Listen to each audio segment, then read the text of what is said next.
Do you want to learn the tricks that top leaders use to get the most out of themselves and their teams? Well, Naphtali Hoff is here to help. Lead to succeed.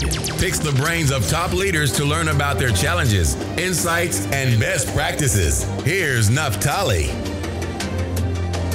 Hello, Lead to Succeed Nation. It's Naphtali Hoff, and welcome to Lead to Succeed, episode 37. Today, I have the pleasure of speaking with David Siegel. David Siegel is the former CEO of Investopedia, the largest finance and investing education site, which currently reaches over 30 million monthly unique visitors. That is super impressive. Prior to that, he served as president of Seeking Alpha, a crowdsourced investment research business with over 4 million registered users. There, he oversaw all U.S.-based functions, sales, marketing, product, and business development. Under his leadership, digital media sales grew by 30% and subscription sales by over 100%. David, thanks so much for coming on the show today.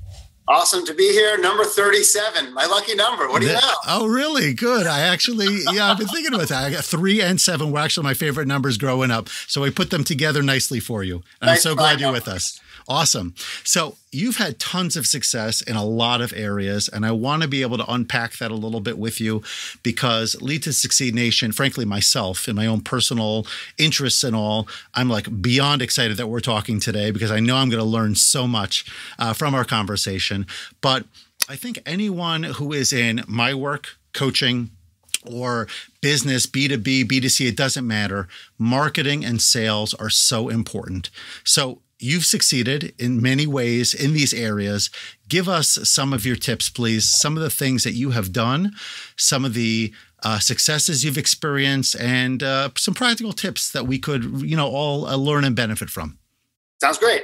Okay, so first I would say that the succeeding in marketing, the skill set needed for marketing, and the skill set needed in selling are two very, very different skill sets. Good. We'll separate those out because marketers today, especially digital marketing, is all about, in my mind, is about analytics. Marketing maybe 20 or 30 years ago was about big creative ideas, and that type of an individual. Today, the best marketers are hyper analytical. They're very numbers driven. They understand the importance of testing and optimizing, and especially in the digital world, that's how you succeed in marketing. So the way to success in marketing is being incredibly analytical. So I'll give you a story about something that we did at Investopedia that I'm pretty proud of. Okay. Investopedia was always a free site. We decided to launch a way to charge our users for content that we created. What we decided to do is we created something called Investopedia Academy. Mm-hmm. And it's similar to Udemy or Udacity, where you take these self-paced courses. Now, we didn't know what courses we should create. Should we create courses on retirement? Should we create courses on intro to investing? We should create courses on trading. Mm-hmm. But what we decided to do in our course selection is pretend that we had 50 courses on our site. And we actually created 50 separate calls to action on our site, 50 separate landing pages on our site. And we said, welcome to our retirement course. Welcome to our intro to trading course. Welcome to this course, to that course. And we didn't just ask people, we saw what really resonated with people. We saw the clicks that people were clicking on to actually, want to take the course. And when they hit the landing page, we saw how many people were interested in putting their email address in. It's called dry testing. Mm-hmm. And I think the concept in marketing of trying to figure out how to create a product without essentially doing as little work as possible so you can learn about what resonates and what doesn't resonate is the best way to go. You don't want to put a ton of work into something and then only do the marketing afterwards. Do the marketing beforehand, and that way you'll know what will actually work. It's kind of a lean startup type approach. If you know that book from Eric Ries, which is one of my favorite books. That's fantastic. Yeah, I think that's really important because, there's so many different things that people could be offering, especially in the service and educational spaces. And like you said, you don't really know where it's necessarily going to go, who's interested in what, how successful it will be. But if you can find ways to dry test it and really get a feel for what's driving people's interest. Where do they want to learn more? Where do they want to put in their email addresses and kind of get registered and all that? Yeah, that could be very powerful. And I'm just curious, even though this is not exactly where you were going with it, but I'm sure you've experienced where you kind of, you've dry tested, you've gone a little bit further, you've started the process. Maybe you're not getting the traction that you're looking for. At what point did you find that you are going to kind of like continue to go with your gut, so to speak, as opposed to maybe cutting back and saying, you know, this isn't really a great idea. It's not working the way we thought it might work, even with our testing, even with our, you know, surveying, interviewing, whatever processes we did, where people know, you know, I just need to cut and move on. Have you ever experienced that? And what are your thoughts? It's the ultimate entrepreneur's question, which is, when do you, if one of the best quality traits of an entrepreneur is persistence, then you think just persist, it'll be great. But at the same time, we all know stay in the game. You learn more from failing. Uh-huh. And sometimes you want to fail fast. So how do you reconcile the two things, which is your question? How do you reconcile being really persistent with also failing fast and iterating? Yeah. Because that's also what you're supposed to do. So I think the answer is to iterate and fail fast and not get too wedded to what your initial conception is. So what my general belief, what we actually do is when we're building a new product or a new business line, we will have a monthly meeting every month where we say, let's question whether or not we should completely turn our product upside down, turn our business upside down. Uh-huh. Because it's too easy to fall into the fallacy around sunk costs. It's too easy to start, thinking you put so much into it. How do I, what's it called? Something bias, the term. Yeah. Well, the bias part, I think we all get. Once you get invested in something, it's difficult.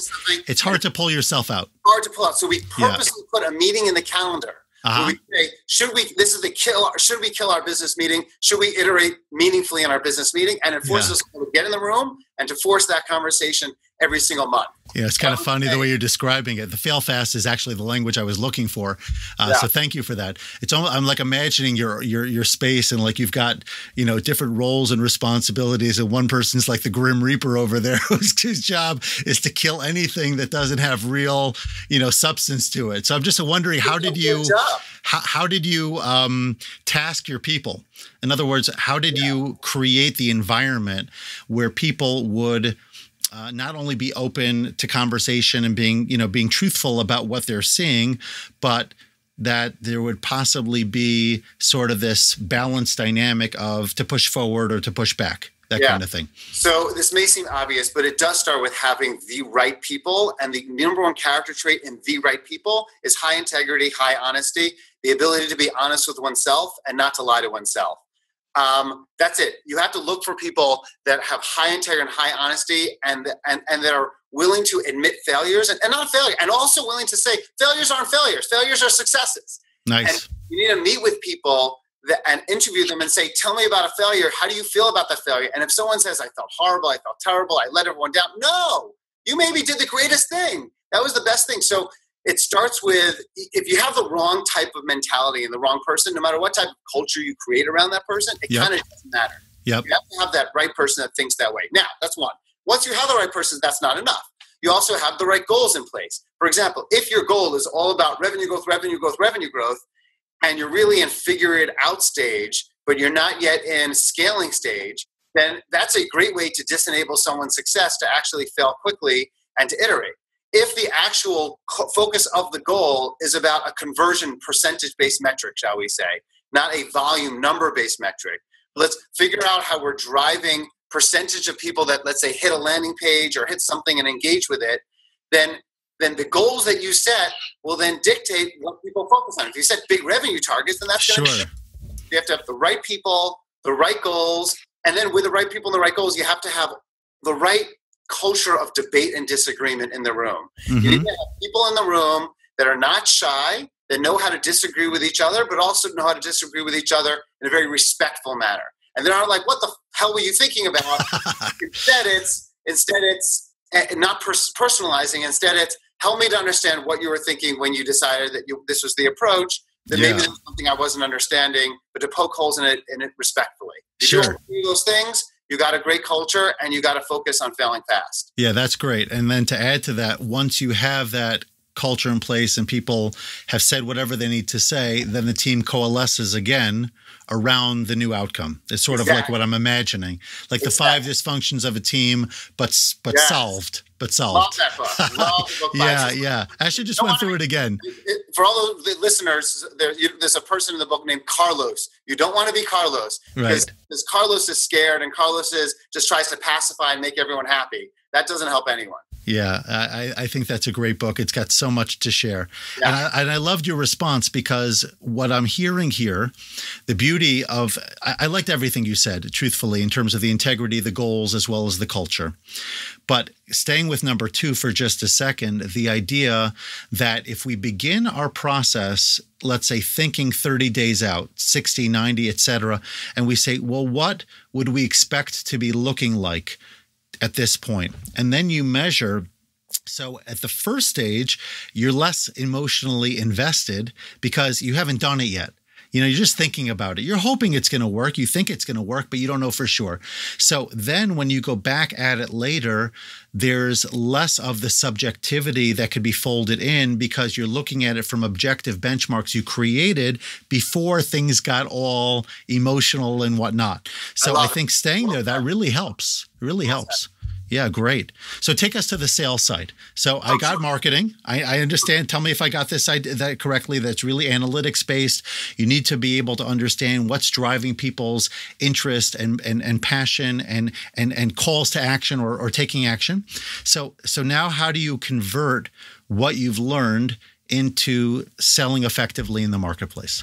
Right. So obviously for selling, there's 2 different types of selling. There's digital based selling, which means that you have to have the right site experiences to move people down the conversion funnel into the actual purchase. And then there's obviously person-to-person based selling. Again, the skill sets, I ran both big sales organizations. I've also run organizations in e-commerce where the sale happens online. What do you want me to talk about? E-commerce based selling or person-to-person selling? We could take a look, I think, at the former first, although I personally would rather hear about the latter. But I have a feeling that the digital selling piece would have a broader impact and a broader benefit. Okay, so digital selling. So number 1 is, again, you have to set up your conversion metrics in the right way such that you're always optimizing for the sale. Meaning, a lot of times people set up metrics to optimize for the next click, but oftentimes you could end up with a big group of people who are not necessarily at high volumes of people, but who are not qualified customers and qualified users, and that's not helpful. Mm-hmm. So all metrics have to be based on what the final, ultimately, likelihood to convert and purchase is, not just how they click to get to the next kind of level. That's very important. The second thing for conversion-based selling is just, again, same thing as marketing. It's analytically driven. It's iterate, play with every single thing that's possibly on that final landing page. It doesn't need to look pretty. That landing page could look god-awful ugly. It's all about what converts. If it's a red button, a green button, a purple button, I couldn't care less. Uh-huh. It just has to convert. And you test everything. You test the font size, you test the font, you test the verbiage, you test the color, you test every possible thing on every one of those pages. The next thing that's really important is as few different clicks to conversion. Meaning, you don't want to have 4 or 5 different clicks until you finally can purchase something online. Learn from Amazon. One-click shopping. Amazon does pretty well for themselves, I would say. Yep, they're doing pretty well. The closer you get to that one-click shopping, the better. So that's also really important in terms of like driving sales kind of online. Other small things that I could point out, having user testimonials, having user ratings. Those things are, again, really important at the conversion level, because right when someone's thinking about whether or not they want to put that credit card information in, you want them to see some good product stars. You want them to see positive testimonials. That will help to push the person. Lastly, I would say is make sure that you have email capture as early as possible in the funnel, because in the event that they leave the landing page, which abandon the landing page, which happens like 50+% time, you want to capture that email address regardless, so that way you could remarket to that individual. Because the best marketing that you will ever do, the highest ROI marketing, is always going to be remarketing to individuals who have come to the landing page and then abandon. because there's a much higher likelihood to purchase. Got All those things are important in terms of digital-based selling. Going now to in-person selling. Step number one is finding the right sales leader, right? You can hire lots of, you're running an organization. And yes, I could tell you what these key traits are in selling, listening skills and all the other kind of stuff that's obviously very important. But you got to hire a head of sales. And that head of sales is going to end up hiring a number of different salespeople.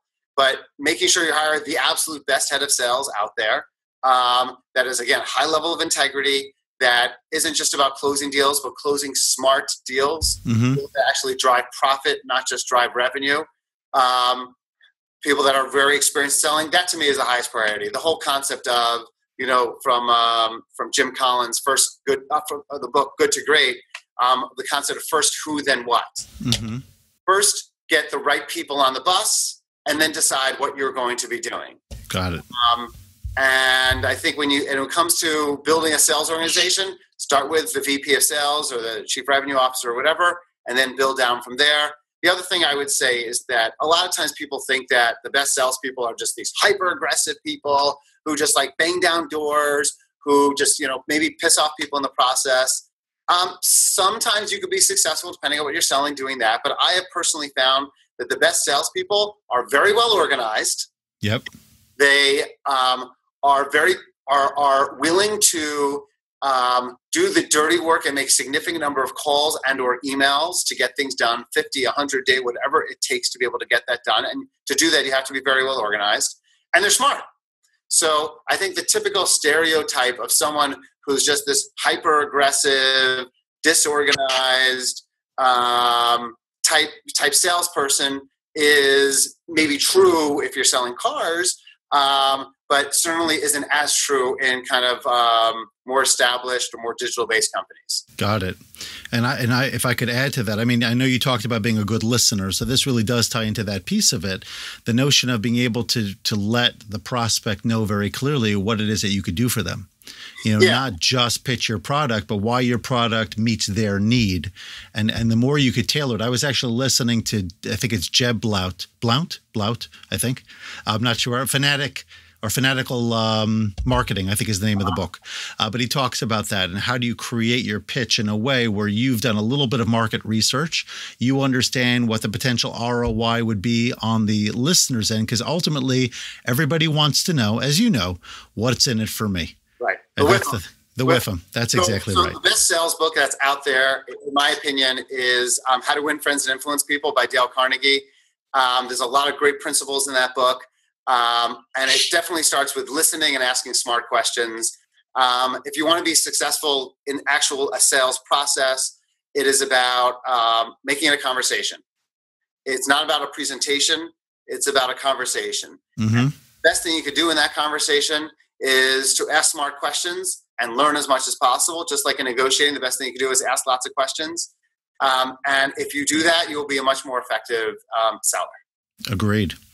Okay, so let's stay on the topic of effectiveness. I know I didn't mention this earlier. There was so much to unpack with your bio, so I had to leave a little bit for later. But you indicated in something that you shared with me that when you got to Investopedia, you had to let a lot of your executive team go, or at least revamp the executive team. So why was that? Without obviously getting into too much specifics, and when do you suggest that new leaders coming in clean house? Like, for example, if you're thinking of a sports analogy, it's almost unheard of for a new NFL head coach to come in and use somebody else's assistant coaches. Right. Brings in a whole new team. That's expected. Yep. It's not necessarily, when I came in as head of school, it wasn't necessarily expected. It was discussed, but it wasn't necessarily expected.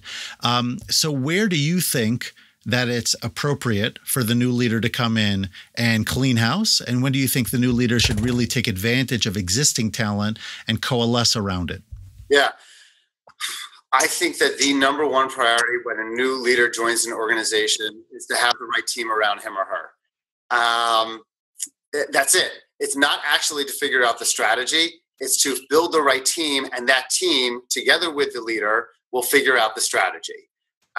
So the right time to clean house or to make changes, you need to clean house, maybe you don't, is as soon as possible. So the real question is, how do you determine whether or not you have the right team, whether this is the team that's going to take you to promised land? Mm-hmm. And that's a key question. It's not whether you should do in the beginning or the middle or later on. You got to do it in the beginning. You have to figure out whether you have the right team first and foremost.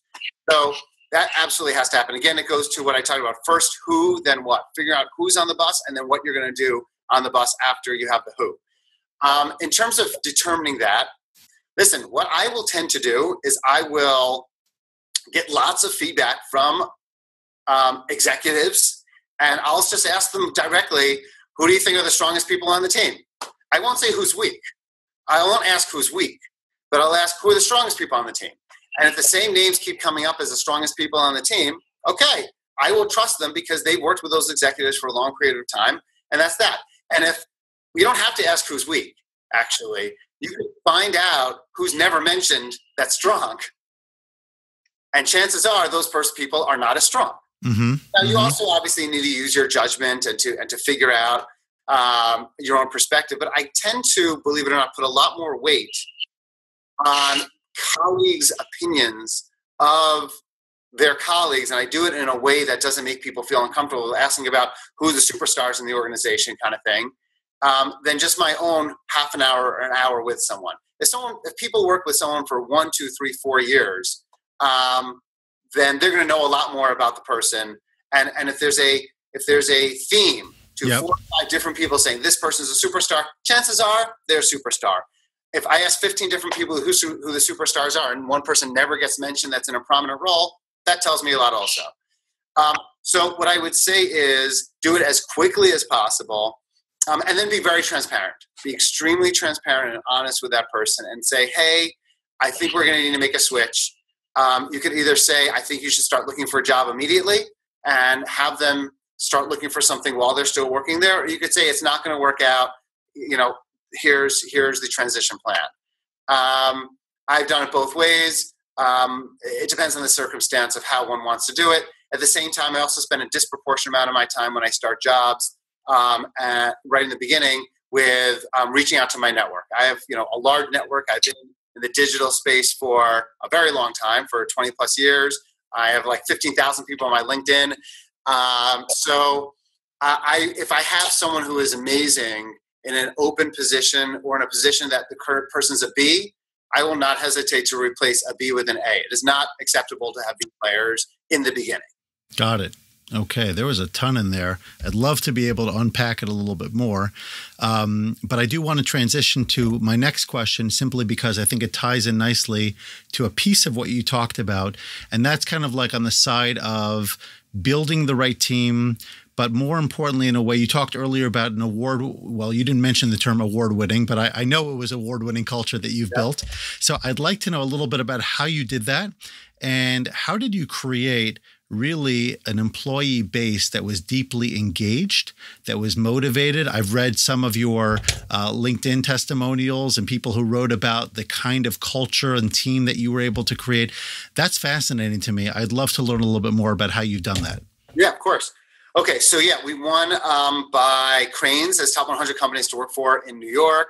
We won a place called Business Intelligence Group as the best publisher to work for. So we bribe a lot of people, and then they vote us to work. Okay. Yeah, I cast my vote. I think you're in. So I think it all comes down to building what I believe is called a culture of transparency, a culture where you share the good, but also the bad and the ugly. You make sure that everyone in the company understands not just what you're doing, but also why you're doing it. You have a culture where there's no surprises. You have a culture where people can come into your office and disagree vehemently with the CEO. And not only won't there be a negative implication to it, but they'll be awarded and recognized for the fact that they're disagreeing with senior executives and the CEO, and they have the confidence and desire and passion to be able to do so. We had 5 core values at Investopedia, and I'll tell you what those values were, and it really spoke to how we ended up building that type of culture that meant a lot to us. And we put a lot of skin in the game around those values. It wasn't just stuff on a wall that doesn't mean anything, meaning it affected compensation, it affected promotions, it affected a lot for people. So those 5 values spell out the word scope.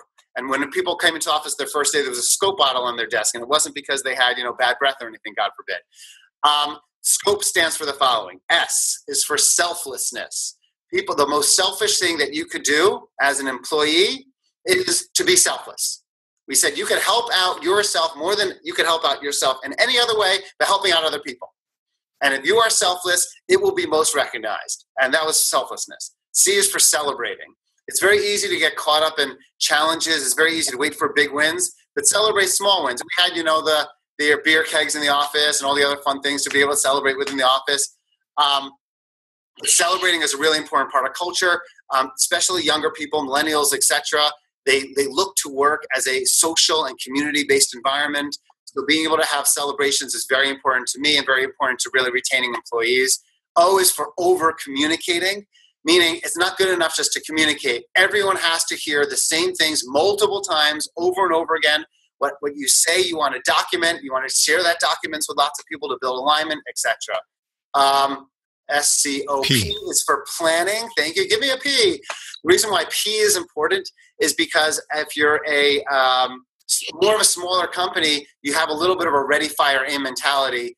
And we need to transition to being more thoughtful and planning oriented than just kind of operating by the seat of our pants. And E is possibly the most important one, building a great culture that we did, which is empowering our employees and really pushing decision-making down and saying, I'm the CEO, I'm at the bottom of the org chart. It's a reverse org chart. My job is to enable the smart decisions by everyone else. And then the only decisions I have to make is who to have on the bus. And then who else can make those smart decisions. And we empower the people who are closest to actually what's happening to make those decisions. We'll ask lots of questions, but we empower them to make the right decision. That's great. I love it. And I love the way that you make it so easy to remember, both in terms of a word we know, as opposed, and also the mouthwash. I thought that was great. I'm almost waiting for you to go ahead and put like a submarine on somebody's thing and have the scope coming up there and check it out. That's even scope or out of scope. Yeah, that's kind of neat. Excellent. Listerine was just too many letters. So oh my gosh. Yeah. So we're not going to go there. And besides, scope is much better than Listerine. We all know that, but I don't get paid to say that.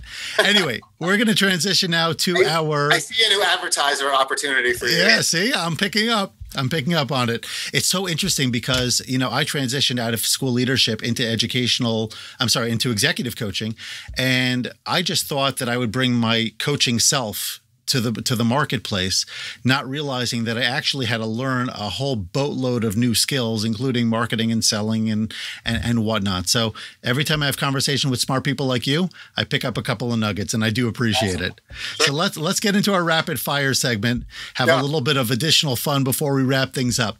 David, your favorite hobby? Favorite hobby? Traveling. I've been to now 51 countries. Really? So we're trying to get to 50 states, and we have a shot glass for each one of them. We've got a few to go still, but that sounds awesome. A stress releaser for those occasional stressful moments. Yeah. I mean, I'm obsessed with working out. I just ran my first 2 triathlons. Congratulations. Thank you. Swimming is my favorite. I absolutely love it. It's meditative, frankly. Swimming is meditative and best stress reliever out there, and it's good for you too. Much better than, drinking, I would say. Okay, good. I'll keep tabs on that one. Shower morning or evening? Oh, I'm way a morning shower. If I don't shower in the morning, I'm Oscar the Grouch. It's terrible. I hear that. All right. And finally, since we've actually touched on this, so you could say see above, but best leadership book or video that you have read or watched. Wow. Okay, I've got to say, I'll just say the 2 that I mentioned already, which was How to Win Friends and Influence People. I loved. The other book that I'm a real believer in is The Lean Startup. Good to Great by Jim Collins was also mentioned. Absolutely love that book. And in terms of just a fun book about entrepreneurship and leadership, Shoe Dog by Phil Knight and Delivering Happiness by Tony Hsieh. I actually teach at Columbia as a professor of strategy and entrepreneurship. And all of those books, for the most part, and The Hard Thing About Hard Things by Ben Horowitz are required readings in my syllabus. So got it. Okay. Clearly I like them. So that makes me feel better that you know all those books by heart and I don't. So now at least it's on your syllabus. I feel a little bit better about that. So Absolutely. Is there anything you want to tell Lead to Succeed that you haven't already shared about yourself, about how people can connect with you, learn from you, anything of that nature? Okay. I mean, let's talk about just leadership for a second. I would say I talk about the concept of nice aggressiveness quite a bit, meaning the best leaders are people who are not aggressive, excuse the word assholes. I don't know if we can say that, aggressive, not nice people. They're also not just nice people that can't get things done.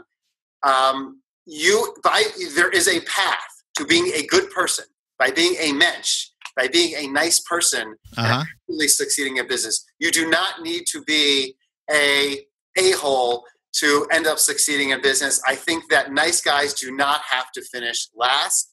They can finish first, and don't sacrifice integrity and don't sacrifice doing things respectfully and doing it in the right way. Just because you think that's the way that CEOs or leaders are supposed to act. They're not, and they shouldn't. Very powerful. It's so interesting because I'm thinking now about leadership in the 3 I's. You start from your integrity, then you have the capacity to influence, and eventually you make impact. I like because through that. So I need to develop it more. I'm actually literally working on a blog post as we're, before and after recording here, because I really want to develop this idea. And I've heard that so much from you in the conversation. Yeah. You talk about, and you live a life of integrity, and that's created the influence, the awards, all the talk people have around what you do. It's clear that you're influential. And of course, the biggest factor, as we read in the bio initially, is the massive impact that you've had. And it's really been a fantastic opportunity for me and a true pleasure to get to know you better, to talk with you, and to pick your brain on these fascinating pieces. So really, we don't have a lot of time left at all, but give us, if you can, one, unless you really feel that was the one already. So I'll give you that out if you need it. One final life lesson. Yeah, I'll give you another lesson. Sure. Life is short. Make sure that you're not overly obsessed with work. That's it. Family, children, or whatever. It doesn't have to be family and children. It can be whatever one's passion is, but just make sure that you don't delve too deep into a myopic approach to one's life. A balanced life is a lot more of an effective life. There's been lots of studies on people who work 60, 70 hours aren't necessarily more productive than people who work 40, 45 hours. And again, figure out how to be extremely time efficient. Use that time in ways that are not just about work. That's my life lesson and advice. Awesome. It was really great talking with you. Thank you so much for coming on Lead to Succeed. Yeah. It's been great. Have a wonderful day. Thanks so much. I enjoyed it as well. Thank you. Bye-bye. Bye.